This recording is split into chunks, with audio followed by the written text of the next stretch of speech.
Welcome, Stephen. Thank you for being here. Very welcome. I would like to start by asking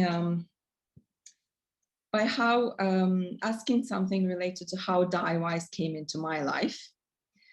I read the book shortly after my mother died, almost 5 years ago now.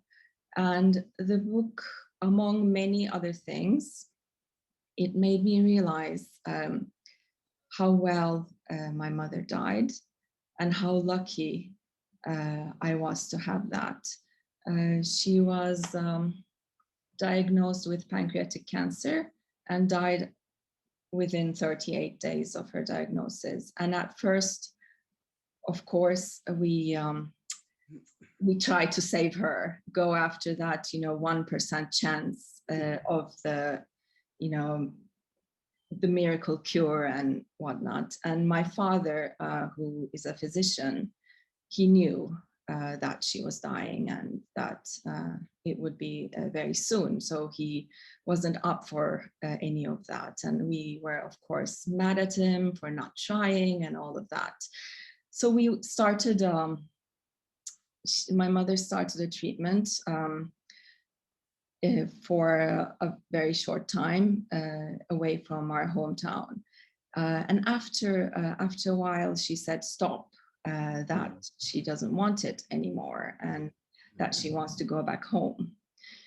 And she didn't die sedated on a hospital bed. She knew she was dying and she didn't let anyone pretend she wasn't. She gave lots of people a lot to do and think about, and she didn't leave things unsaid, good or bad. And she, I think she was claimed by her father and mother and maybe others in her dreams. And it was almost like she knew where she was going. And I don't know how she was able to do this. But now that I think about it, I think she's a woman who was always there for people in difficult times. And that being the case, she had seen her fair share of death and she had been on the bedside many times. And I think maybe that was it. But that's not, how it happens most of the time. I don't know, 95% of the time that you don't get to see this. And when that's the case, how do we know, how do we even begin to know what to do when it's time? Sorry, it was a long question. No, I followed you. Well, I think we should be honest with each other and say, you don't. Most people don't know. That means they don't get to know. So you're really asking me, how does that change? I think, and the answer is, you must begin with an honest and frank assessment of how estranged most people's success-driven, self-directed lives have become from the ordinary realities called limit and frailty and finally death. Now, I speak as a North American, and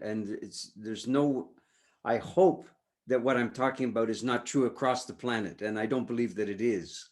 There's lots of places where it's not what I just described. But any place that was founded like I'm Canadian, like my place was founded. It was founded by refugees. And it was not that long ago. And people listening to this might think, look, you don't have to go back 400 years in history to talk about how we can have a better death in 2021. Oh, yes, you do. You most certainly do. If you want to understand how things have become as death phobic and death aversive as they've become, you can't do so by asking questions of your own personal psyche that only began during the course of your lifetime. Your questioning has to have a scale that's similar to the problems that you're wondering about, right? And so 400 or thereabouts years ago, a lot of very unhappy Europeans, the ones who could afford to leave, left. And they weren't going to some place that was a great promise and a great dream. They were running for their lives. They were running away from everything they knew. And they weren't running towards anything, no matter what anybody says. It's very clear that the unauthorized history of a place like North America is by and large a dark dream. That's how it began. And it's not clear that anyone has really awoken from that dark dream of hundreds of years ago. Because America, I don't mean the United States now, I mean the idea of America, it's a European fantasy, you see. It was founded by Europeans and it remains European and it remains a fantasy. And this is why they use the expression to this day, the American dream. Well, what's the nature of a dream? The answer is you're asleep. That's the only way you can dream. That means you're unconscious. And you know, the last 4 years of American politics are a very good illustration of utter unconsciousness. But it doesn't mean that there's no consequence. The consequences are real and this worldly and deeply troubling. So what is a sort of a political take on the current realities? And eventually we'll talk about the pandemic, I'm sure, in here. What has this got to do with the death phobia you're asking me about? And the answer is, where do you think it all came from? If people wanted to die in a better way than they do, I will just say that they would. Now, I know if you actually ask people, how would you like to die? Generally speaking, the imagery is one of calm and peace and resolve and, you know, lucidity, but not too much lucidity, that kind of thing. So how come it doesn't go that way if that's what people say that they want? And the general answer is people don't know how to do that. They don't know how to come to an ending that they're not in control of with those attributes, right? Okay, so there's a lot of a kind of existential ignorance about these matters, number one. Number two, there's a tremendous amount of confusion and fear around being in the hands of a high-tech medical environment. It's absolutely understandable. I'd feel virtually the same, and I kind of understand how it works. And then I think the most compelling piece that explains how things have come to be as they are is the tremendous gap that's opened up between the ordinary realities of being a limited human being and the kind of marketplace of ideas that constantly preys upon you to have you believe that you can do whatever you want and be whoever you want without limit, as long as you're not hurting anybody else, kind of thing. So a limitless life that's full of self-satisfaction or the attempt to achieve self-satisfaction does not prepare you for endings. It doesn't enable you to end. And I would say from an English speaking point of view, ending is something you do.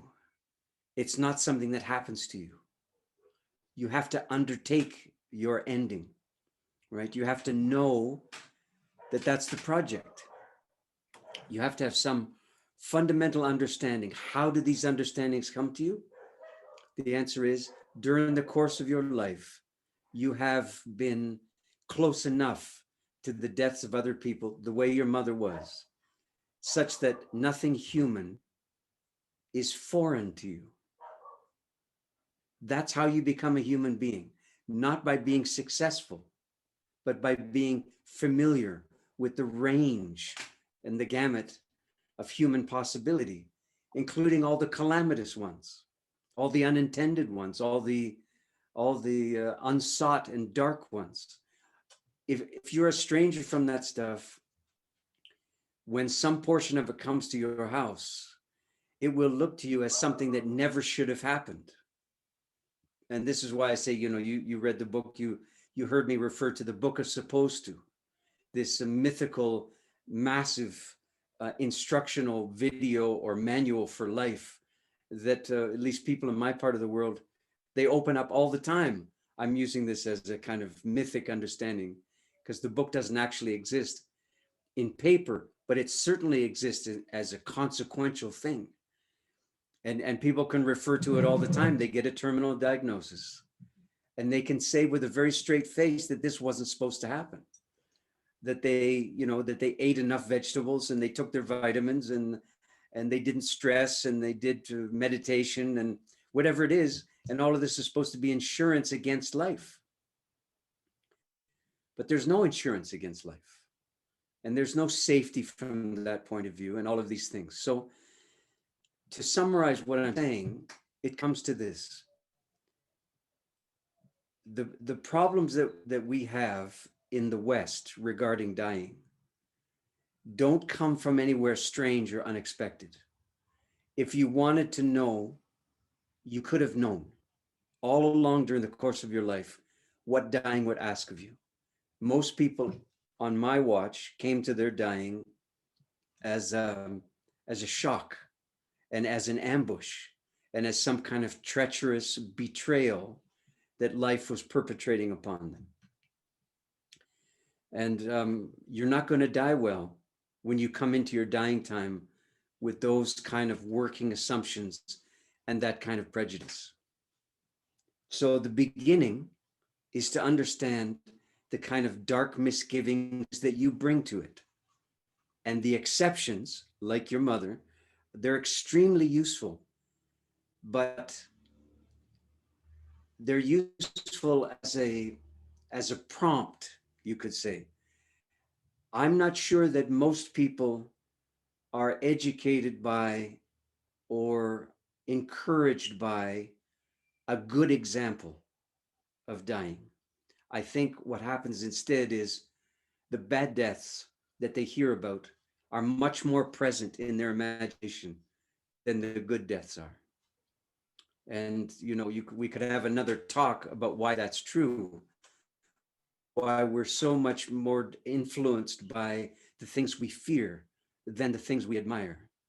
But it seems to be true. And well, there's enough work to do to keep us busy for the rest of our lives, at least trying to do something about this. In our culture, it's very common not to tell people that they're dying. For example, an older person gets cancer, but he's just not told anything about it at all. And it's it happens a lot. How crazy is this? Well, it's like saying to an old man, you're not an old man. You're not old, you're not a man. I mean, what kind of secret are you keeping by not telling? So there's a couple of places to wonder about this. First of all, let's begin with the man. How could he not know?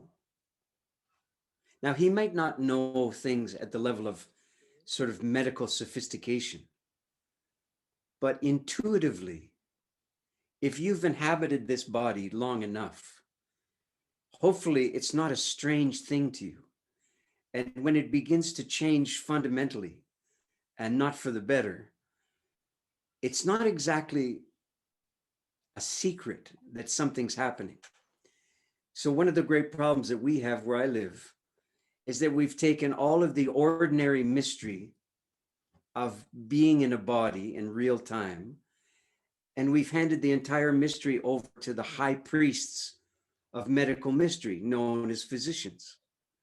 So like if they don't tell you, you can't know. That's what it comes down to. If the guys in the white coats and the women in the white coats aren't honest with you, you have no chance of understanding where in the arc of your life you are. Come on now. Okay, so I'm saying that despite the unwillingness of the physicians to be honest with you, the fundamental obligation of a human being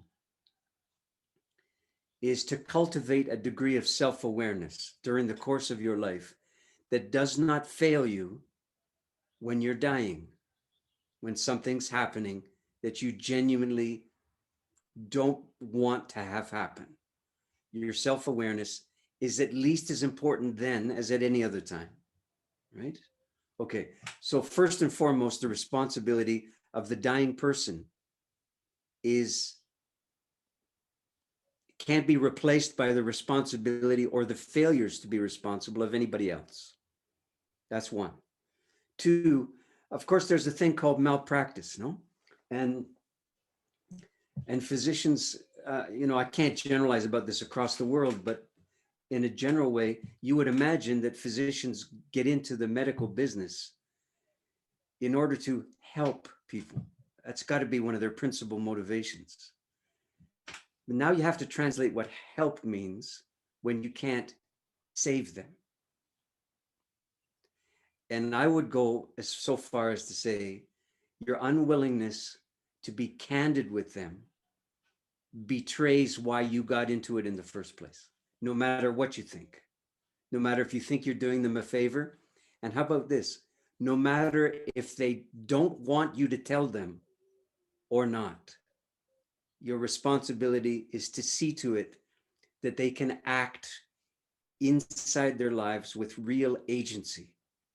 That means that they understand that they have consequence in their lives, and you can't take that away from them, even if they don't want it.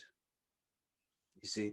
So in the language of the book, you cannot be a customer satisfaction specialist in a culture that doesn't believe in dying in the first place.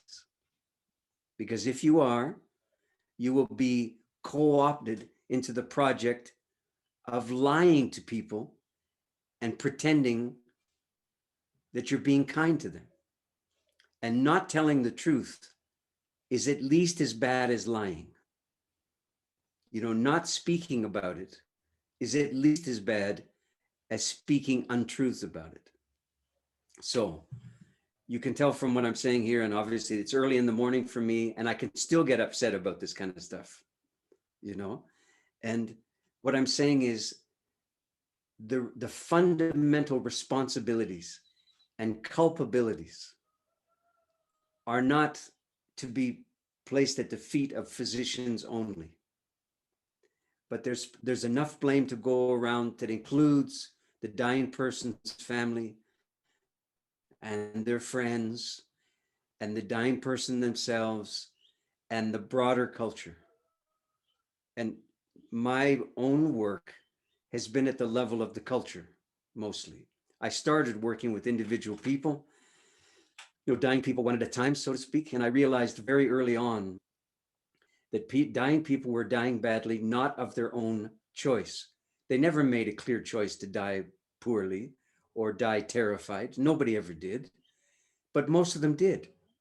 So how to understand that something was proliferating that nobody wanted to have happen?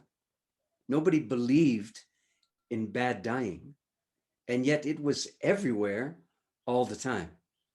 So in order to seek the reasons and the solutions, I thought it was a moral imperative for me to think about this politically and socially, culturally, as well as spiritually and psychodynamically.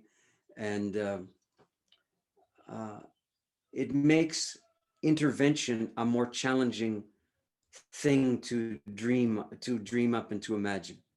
But it makes a wide frame of reference absolutely mandatory, because without it, you're going to end up blaming individual people and thinking you're achieving something by doing that, but you're not.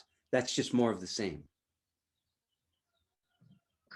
So when I tell people that I'm working on translating a book called Die Wise, I'm asked if it's a book about what happens after death, or if it's a book about, you know, how to overcome the death of a loved one. And of course, it's neither. So my question is, how would you describe it? And has this actually changed over the last year? What Die Wise means to you? Has that changed? Yeah. Well, let's use a few of the standard examples that they ask you. First of all, is it a book about what happens after you die? Of course it is. But it's not a metaphysical book, really. I suppose there's a little bit in there, but generally speaking, it's a physical book, not a metaphysical book. In other words, it's as this worldly a book as I was able to manage. So the answer to the question, what happen? Is it a book about what happens after you die? Yes, but not what happens to you after you die. It's a book about what happens to the rest of us after you die. You see, so it is an after death book, absolutely. But isn't it true? We have a very strange expression in English, the afterlife. Mm-hmm. And if you think about it for a second, you begin to realize, wait a minute, there's no such thing as the afterlife. What do you mean? I mean this, the word life includes everything.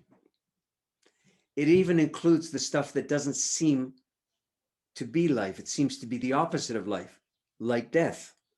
But you know, any farmer in your country or mine knows full well that if there's no death, there's no life, because you won't have any earth. That's where it comes from. So there's really, in every philosophical and existential way you can mean it, there's no such thing as after life, because life includes that too. So there's just life, and then there's more life, and then there's another kind of life, and then there's a life where we don't get to see you anymore, and so on, you see? So this is not just wordplay. It really helps clarify your understanding of what it means to be alive and what it includes, right? So secondly, is it a book that helps you get over the death of a loved one? I hope not. I hope nobody can use it that way. I mean, people might try, but not, they won't be able to successfully avoid the death or overcome the death of someone close to them by reading anything that I've written or listening to anything I've said. My principal responsibility to them, to people I haven't met and to people I have, is to have found a language and a way of thinking about this and speaking about it, where the realities of dying appear in what I'm saying. So it's not like you have to choose between what dying is like and listening to Jenkinson. If Jenkinson is having a good day, then listening to him is something like dying. That the realities are there. Now, I've never said that out loud before, but as soon as I say it, I realize not only do I think that's true, but I'm rather proud of that, because I worked very hard at dealing with the current language that banished as much as it was able the realities of dying. And I tried to make a language that welcomed the realities of dying and understood them to be a very noble kind of work to do. Not just noble for me, but for the dying people as well. Then finally, this is a pretty good memory so early in the morning to remember your question so accurately. No, I'm quite pleased. So thirdly, although you didn't mention the pandemic, you did ask me, did I think the events of the last year have any consequence for what the book can be or do in the life of someone who reads it? This is an immense scaled question here. And, you know, it's not clear that we have enough time to do justice to it just with this one question. But I'll try a little bit in a short form. Yes, like a lot of people did, I lost basically a year's worth of work. You couldn't say I lost it because I never had it. It just never happened. We were going to come to Istanbul again, I think you know, with my band and a bunch of other things. And absolutely nothing's happened, of course. And it's caused me to wonder, as I've done a few live stream events and things like that, whether or not something that's written in peacetime way useful in a war of and thought of and worked upon and then finally delivered in a time of relative is in any way, does it have any place when the weather turns and you're in a storm? My answer, I think, is yes, in a qualified way. The thing that is going to make me sound monstrous to you probably is that we had of piles of bodies in the street, you know, kind of medieval horror show with nobody to bury anybody and the rest. Apparently there's a very few places where this did happen in the very early going. You know, mass graves were dug and so forth. But generally speaking, we know now that the greatest fears we had about the pandemic in the early going never can occur. Death didn't occur. And we have, you know, legions of people affected by something that they'll never get sick from. That the pandemic has altered their lives fundamentally. In other words, then, most places in the world are reacting to our reactions to the pandemic and not the pandemic directly. To take an obvious example, myself, I know one person who knows one person who died of the pandemic. That's it. That's my total personal engagement with the plague itself. The rest of it, 99.9% of everything I've heard and I felt and I've wondered about, and this very question comes from no direct access to the plague, but tremendous secondary comments to its presence. So, I suppose you could say my greatest concern about it is that we will, in the West at least, find a way to live a life as if none of this happened. I think that's probably one of the goals, certainly of the marketplace, probably of the various political agendas across the world, to resume a degree of normality whereby people start paying taxes again and start buying stuff, and you know, the same old used to be, as we say. And here's the sad truth. It's very likely that our normal life is what brought the pandemic to us. And the idea of restoring our normal life as a sane response to that is insane. It's spiritually damaged and a damaging proposition. So then if I come to your question and I wonder about the place that my little work, you know, a couple of books and a few things, the place that it occupies in that dilemma, I would say that I looked at death phobia 5, 6, 7, 10 years ago, and I responded to it in a way that I believe to be useful to people now when they're looking at pandemic phobia, right? I mean, I'm going to use a very strange formulation in English now. We're in a circumstance where we can die of each other. That's the principal cause of death. Each other and an unguarded moment, right? I mean, a circumstance like that used to be reserved for unintended pregnancy, right? That people could get pregnant from an unguarded moment, too close together, and you understand what I'm saying.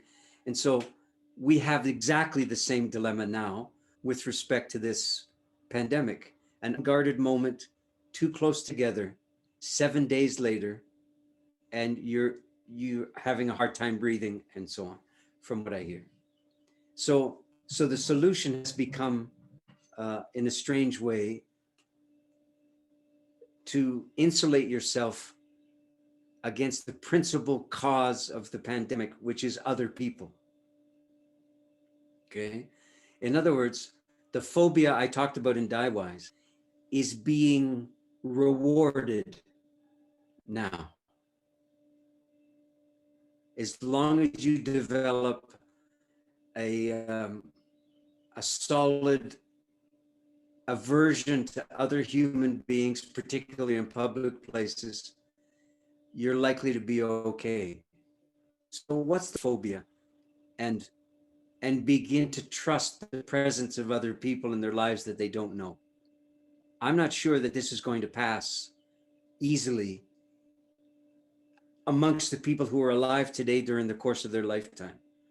The real effects of this thing might take 2 or 3 generations to disappear from the planet as the kind of phobic memories of the pandemic period die with them. That's probably what it'll take. So if you look at Diewise, I'm not recommending that anybody should, but if they do, one of the things that they'll begin to pandemic, to have a book that's useful in a pandemic. In other words, you have a choice when you're putting a pen to paper. You either take a discrete subject and write a book about that, or you write a book about many things that knows that that particular something is there. In other words, I wrote Die Wise as if people don't want to die. I didn't always talk about it in the book, but I always talked as if it's there. That was true 5, 6, 7 years ago. It's at least as true today. Long answers, huh? I want to ask you something I asked you before, actually. Most of your writing, how things have come to be the way they are, is based on, as you said, the dominant culture of North America, Anglo-American history, so the history of where you are from. Yet there are people who seek you out from many different places. So when I listened to you for the first time a few years ago, that was in Bali, with a big group of North Americans, Australians, maybe a few Europeans. And I asked you about something, what does that mean for me? And you said, or someone like me, and you said something like that, you don't claim to know anything about anywhere else but where you come from, and that I should better ask someone who looks more like me. And yet I'm here again asking you. And I know that you speak quite a humorous way about the way we, go after other cultures' rituals and things, like many people who might watch this in my circles back home in Turkey, and this is a big generalization, I'm guessing might know more about, Buddhist chants than anything from our ancestors. So I understand what you mean about that, but this doesn't feel like the same thing. And I guess what I'm asking is, why do you think young people or middle-aged people from other cultures are seeking you out? Okay, I have to guess about this, but I think I can make a decent guess about it. And I hope this doesn't sound too immodest, because my estimation of what I've done is genuinely modest and small proportioned. But there is a phenomenon, there's a kind of thing that nobody intends that can happen anyway, and that's what you're asking about. I think the reason it comes about is twofold. One, if I've done well in the particular dilemmas of a particular place, then in a mysterious way, though the particulars might change from place to place, and they do, and they should, the fact of being able to focus and make the particulars tangible in one example, that example becomes available to other people as an undertaking, not the results of it, but the process of trying to wonder that way becomes accessible to others as an example of how to wonder. And that might sound like a strange formulation to you, like everybody knows how to wonder. Well, that's not what I've seen. No, people know how to be afraid, and they know how to have prejudices, but wondering is a particular kind of discipline, right? You have to be able to do it without trying to be successful, or to do that work without getting paid to do it. You see it, because it's its own marvelous consequences can come to you. So I suspect that one of the things that's happened is that there are people in a general way of good faith, who have observed my example rather than any particulars of my conclusions. And the example has become useful to them. So that's one. The second answer is not as encouraging. People in a time of personal calamity or cultural undoing or pandemic, you know it, and I know it, and most people listening know it, that they will try anything if things get desperate enough, right? And what it indicates is an unwillingness or an inability to believe in the particulars that are available where they come from and from whom they come. So it is a hallmark of modernity, wherever you find it, that one of the first casualties of being a modern person in the modern world is your lived connection with the people who precede you. Now, why is that such an automatic consequence?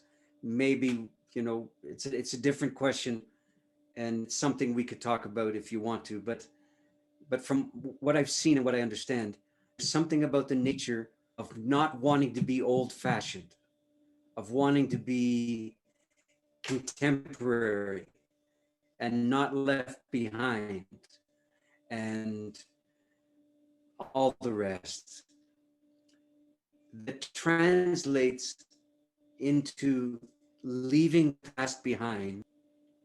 Now, this is a monstrosity in many ways, because there is no future to inhabit. When you finally get a chance to inhabit it, it's not the future anymore, it's the present. So you could reasonably say the future never happens. So when people are living a life full of tomorrow, which is what dreams and all those kind of things are about, they're living a kind of house that's in the sky, it's in the air. It's all about ideas. It's not grounded in tradition. In fact, tradition is one of the enemies of forward-thinking people. I don't know if this is true or not, but I'm afraid that it's possible that North America may have invented the idea of modernity as we know it today, with all its prejudice against the past. And why do you suppose it was North Americans of anybody else in the world who came up with this kind of poverty. My answer is, it's because of what I said earlier. We were obliged to live in the presence of a rupture in cultural continuity, right? Who are we? Are we lost Europeans? Are we misplaced people from a late medieval culture that couldn't bear itself any longer and kind of exploded across the world? And are we the fundamental perpetrators of the worst excesses of colonialism and imperialism? And I mean, the answers to all of these questions are mostly yes. But why was it us in particular that came up with this kind of poverty? And the answer is, that's how we began. And we've mistaken our poverties for freedom, personal freedom, freedom of style, freedom of thought, right? Freedom of action. And our freedoms are the most lonely. I suspect that if I have any attraction to lonely people, I mean, culturally lonely people, culturally poverty, and some attempt, I suppose, to take what I'm talking about and put it into the whole that was once their cultural life.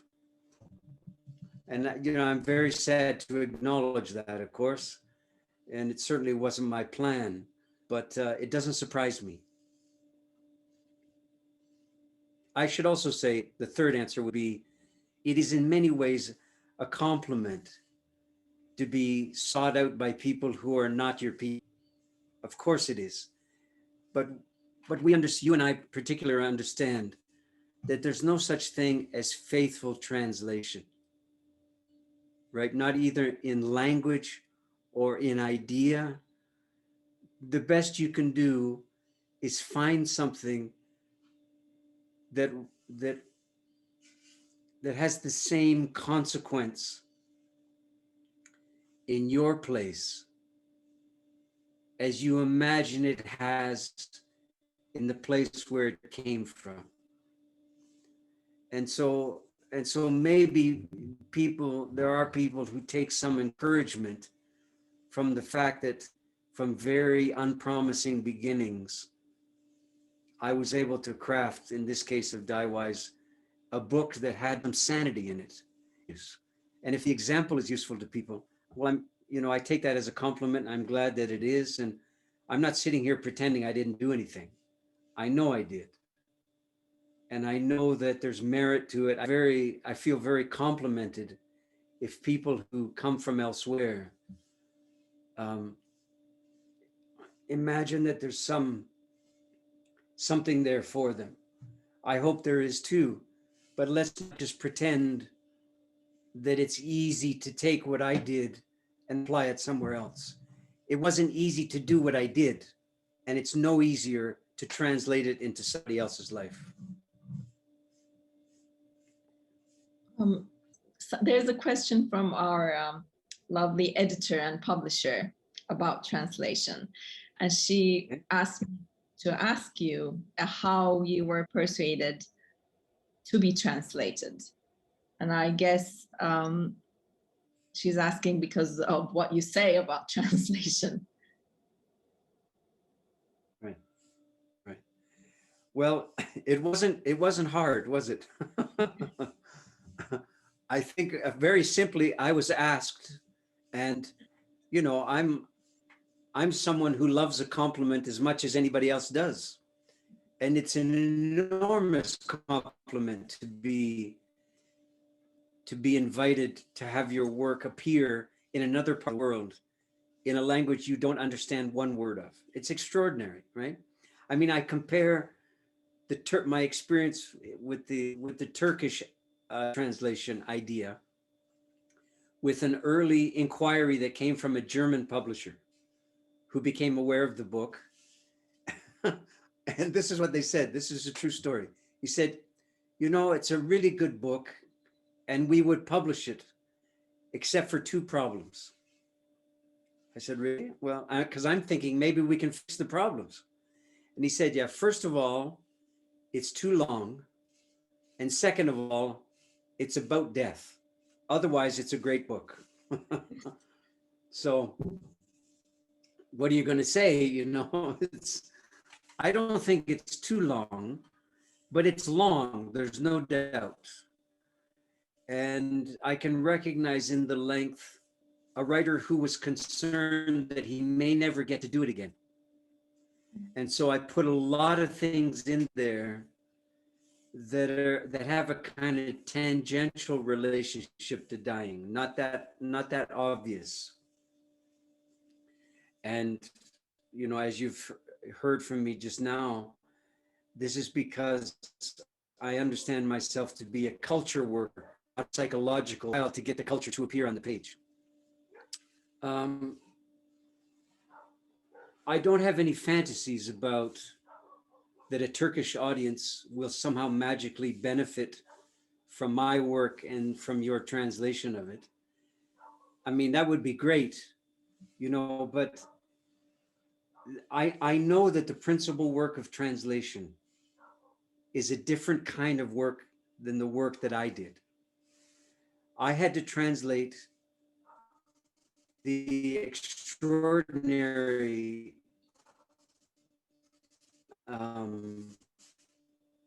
dilemmas that I saw in my working life. That was my translation.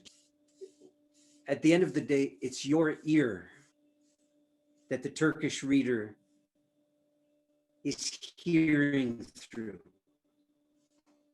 It's not my voice, it's your ear, right? And it's extremely delicate operation, and God knows how you did it. Whether or not I don't think it's me in Turkish. I think what it becomes is a Turkish possibility that came from what I did. It's a different emphasis, right? It's a very noble undertaking that's a little bit doomed to some failure, right? And some strange limitation and some mutation that neither one of us thought about at the time. But it's a noble failure. It's a noble thing to undertake. And I don't really mean, when I say failure, I don't mean it's wrong. I simply mean, you know, you may have a dream of a kind of pure manifestation that the translation is, only to realize, no, it's not a Turkish translation of what I did. It's a Turkish book that's a response to what I did. And I'm very pleased that that's happened. I'm very honored by it. And I wrote the foreword to the Turkish translation with that very dilemma in mind. And finally, I think I said in the foreword something like, you know, death is not the place where all the differences between us disappear. In other words, there is such a thing as a Turkish death and a Canadian death and an American death and so on, right? Because you die as a linguistic being, among other things. And your language gives you a way of understanding death or keeps it from you or both. And I'm glad we did it. And I'm very glad that the publishing house thought this was a good idea, or at least I presume they thought it was a good idea, or they think it's a good idea now. Whatever it is, it's a happy and strange event in my life.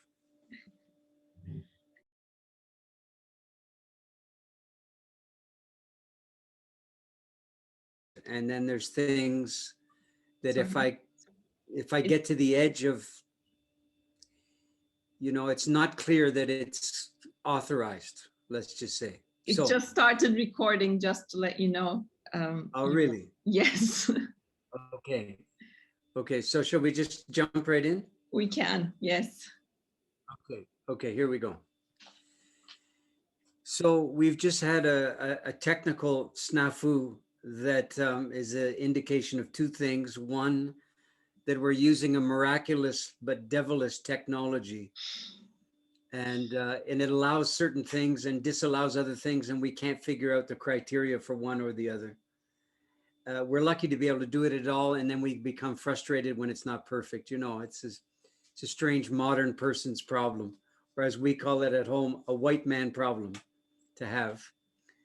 But there's another aspect of it too. I mean, the last question you asked me before the connection died was something in the order of that there's a consequence to trying to read Daiwise beyond this the challenge of the, quote the ideas, that there's something in the language and in the way in what I tried to accomplish there that that is both a challenge, and then it has some other layer of consequence.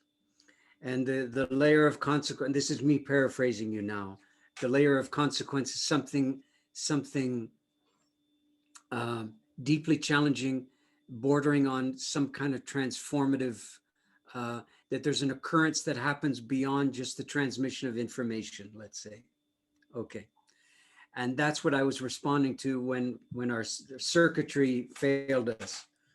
Or you could say, well, there's a point at which it's ill-advised to try to shed light in corners that of necessity are shadowy to us and our orientation to things. But let me see if I can push the boundary, the barrier, just a little bit, and with respecting the boundary anyway, and say, you know, um, when I was working in the death trade, the thing that I saw that was most transgressive was people trying to use an an unchanged language to try to refer to and work within a fundamentally changed circumstance. The change I'm talking about, obviously, is the oncomingness of death. And it is, you know, my declaration in many places has been that death is a God, that it's a deity, and that it needs to be respected, uh, feared to a certain degree, I suppose, but certainly to be learned, not to be exhausted, but to be some familiarity has to be crafted on our end with this deity called death.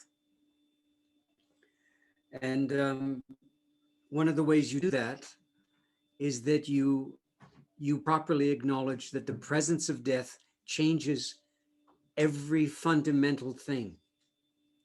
Let's use an obvious example. Families gather around the dying person, and many of them operationalize their love by trying to make sure that their dying loved one doesn't die.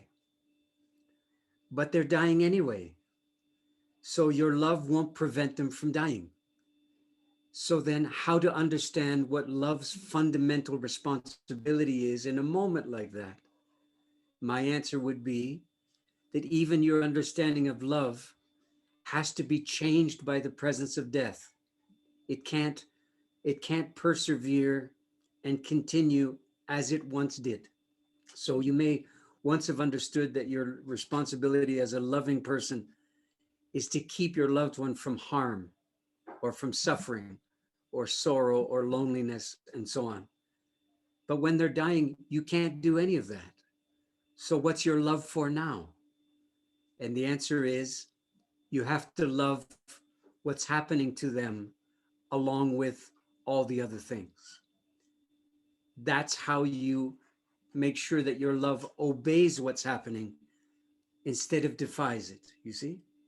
Okay, so can you imagine then seeing the circumstance unfold before you over and over again, and watching people flail and understanding that their job now is to submit to the realities of dying and to learn them, not to resist them or thwart them or be victorious over them. So that's where my attempt to make a language that was faithful to the proceedings, that's where it came from. It came from that terrible shortfall between those two circumstances. In other words, on my best days, I found a language that was respectful of the God. And I could even go further and say, on my best days, I found a language that was godly. And that's what you read. It's a theistic language, right? Or it's a language that's theistic in its function. And maybe that's the best way to say it. That the consequence is when some other world appears in the midst of our ordinary days, our ordinary days are deeply challenged to somehow continue in their ordinariness. And everybody knows what I'm talking about when I say this, though they may not recognize it. But we have the feeling that when something has changed, that there has to be a shift in the etiquette, a shift in the priorities, a shift in your understanding of what's asked of you, and so forth, right? I mean, we can agree with this idea well enough when we're talking about falling in love, right? With the kind of magic and the chemistry and all of that stuff. We don't argue then about the huge transformation and it makes, ordinary life look like paltry and insignificant and nobody understands you. It's a wonderful thing and etc.